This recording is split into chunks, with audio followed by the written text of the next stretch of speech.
La rubrique immobilière avec Pascal Rable de Blue Immobilier SA. Vente, gérance et mise en valeur de votre bien immobilier. www.blueimmobilier.ch. Pascal Rable, directeur de l'agence Blue Immobilier SA, est avec nous sur Radio Chablais pour nous parler d'immobilier comme chaque semaine. Aujourd'hui, nous allons aborder le sujet du calcul de solvabilité dans le cadre d'une acquisition immobilière. Bonjour Pascal. Bonjour Pierre. Qu'est-ce que le calcul de solvabilité, si l'on vulgarise ? Alors, lorsque vous envisagez d'acheter un bien immobilier, il y a 3 aspects principaux qui doivent être respectés afin qu'un établissement de financement vous accorde un prêt hypothécaire. Il y a les fonds propres minimaux qui doivent être apportés, le prix du bien immobilier qui doit correspondre à la valeur vénale du marché et votre situation financière qui doit répondre à certains critères. C'est cette partie-là qu'on va appeler le calcul de solvabilité. Pouvez-vous nous rappeler le pourcentage de fonds propres minimum qui doit être apporté lors d'un achat immobilier ? Oui, alors c'est bien de le rappeler. Pour une acquisition standard, c'est-à-dire votre logement principal, il faudrait apporter un montant minimum de 20%. Pour une résidence secondaire, ce sera au minimum 35%. Et pour les objets commerciaux, ça varie entre 35 à 50%. Enfin, pour un achat à titre de placement immobilier, c'est-à-dire un logement qui sera loué et dans lequel vous ne vivez pas, le minimum demandé est dorénavant de 25%. Depuis le 1er janvier 2020, on en avait parlé il y a quelques semaines lors d'une chronique. Voilà, oui, c'est pour ce rappel. Merci Pascal. Si l'on revient sur le sujet principal, quelles sont les méthodes utilisées pour faire ce calcul de solvabilité sur un acquéreur potentiel ? Dans un premier temps, l'établissement de financement va demander à connaître votre situation fiscale, notamment vis-à-vis de vos revenus, afin de voir si ceux-ci sont suffisants pour couvrir la tenue des charges du crédit hypothécaire. Bien entendu, les revenus ne sont pas la seule chose à prendre en compte. Il y a aussi votre situation personnelle qui sera analysée. Par exemple, si vous avez un contrat de travail à durée indéterminée, l'état actuel de vos dettes ou autres leasing, est-ce que vous avez des poursuites ou des actes de défaut de biens, etc. Tout ce genre d'éléments. Comment se calculent les charges du crédit hypothécaire ? Pouvez-vous nous donner quelques exemples ? Oui, on va prendre le cas d'une acquisition pour une résidence principale où l'acquéreur devra apporter 20% de fonds propres. Dans ce cas de figure, la dette hypothécaire sera donc de 80%. Alors, prenons un chiffre rond. Mettons qu'il s'agit d'un appartement à 500 000 francs. L'acquéreur met donc 100 000 francs de fonds propres et contracte un crédit à hauteur de 400 000 francs. Alors, jusque-là, est-ce que vous me suivez ? Oui, jusque-là, c'est très clair, merci. Alors, ok. Donc, usuellement, vous amortissez 1% de la dette par année. Donc, dans l'exemple, c'est-à-dire 4 000 francs. Additionné à ça, vous avez encore les charges, elles dites, d'entretien de l'immeuble. Donc c'est une estimation qui est faite de l'ordre de 1% de la valeur du bien immobilier. Dans notre exemple, ce serait donc 5 000 francs. Et enfin, pour terminer, vous avez les intérêts hypothécaires qui sont calculés à 5%, ce qui représente 20 000 francs. Donc, si je cumule le tout, on arrive à 29 000 francs. Et ce montant ne doit pas dépasser le tiers de votre revenu. Il faudra donc multiplier ce chiffre par 3. Concrètement, vous devriez avoir un revenu annuel d'au minimum 87 000 francs pour acheter un appartement de 500 000 francs. Alors, je vous donne quelques autres chiffres clés.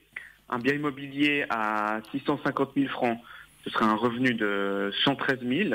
Pour un bien à 800 000, on serait sur un revenu minimum de 139 000. Et enfin, pour un prix d'achat de 1 million, on est sur 174 000 francs de revenus annuels minimum.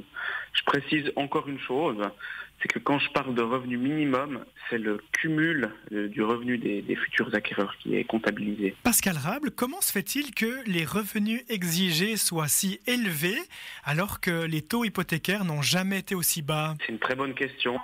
En effet, si vous faites un crédit hypothécaire actuellement et que vous bloquez votre taux d'intérêt sur 10 ans, vous devriez être aux alentours de 1% en réalité, bien loin des 5% que j'ai indiqués dans mon exemple. Cela dit, dans la pratique, les établissements de financement utilisent toujours ce fameux taux d'intérêt théorique à 5%, qui correspond en fait à une moyenne sur une très longue période. Si vous voulez, c'est une marge de sécurité dans le cas où les taux hypothécaires venaient à remonter dans les années à venir. afin que les propriétaires puissent continuer à rembourser leur emprunt. En fait, tous les propriétaires de longue date se souviennent que les taux n'ont pas toujours été aussi attractifs, comme par exemple dans les années 90, où les taux frôlaient quasiment les 10% d'intérêt. Alors si j'ai bien compris, être propriétaire, ça ne coûte pas grand-chose dans la pratique, car les taux hypothécaires sont extrêmement bas. Mais ce qui est difficile, c'est qu'une banque accepte de nous financer. Oui, alors c'est exactement ça. Non seulement l'exigence en fonds propres s'est durcie ces dernières années, mais la tenue des charges théoriques fait que nous avons parfois certains clients qui possèdent des fonds propres, mais qui ne peuvent quand même pas accéder à la propriété.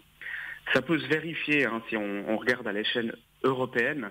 On est les plus mauvais élèves, avec moins de 40% de propriétaires en Suisse, contre environ 60% en France et même 75% en Italie, par exemple. Pascal Rable, quelles sont les alternatives si nos revenus ne correspondent pas au minimum exigé? Alors, la tenue des charges théoriques est calculée sur le montant de l'hypothèque.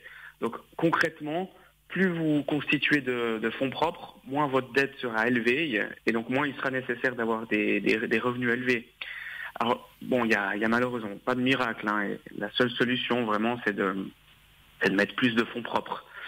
Ça peut se faire par exemple à l'aide d'une donation, d'un prêt non remboursable, de l'utilisation du deuxième ou du troisième pilier, d'une avance d'héritage ou encore d'autres méthodes. Et en dehors de la tenue des charges, quels sont les autres éléments qui sont pris en considération dans le cadre du calcul de la solvabilité de l'acquéreur? Alors, comme je l'ai expliqué, c'est une analyse globale qui est effectuée.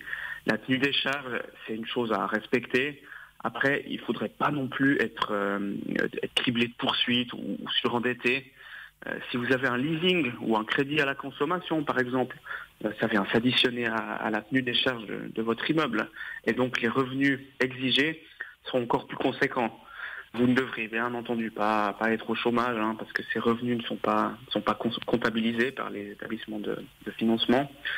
Enfin bref, je voulais juste vous rendre attentif à la méthode de calcul de la tenue des charges, parce qu'il arrive encore parfois que certaines personnes organisent des visites sans même savoir s'ils sont solvables ou non.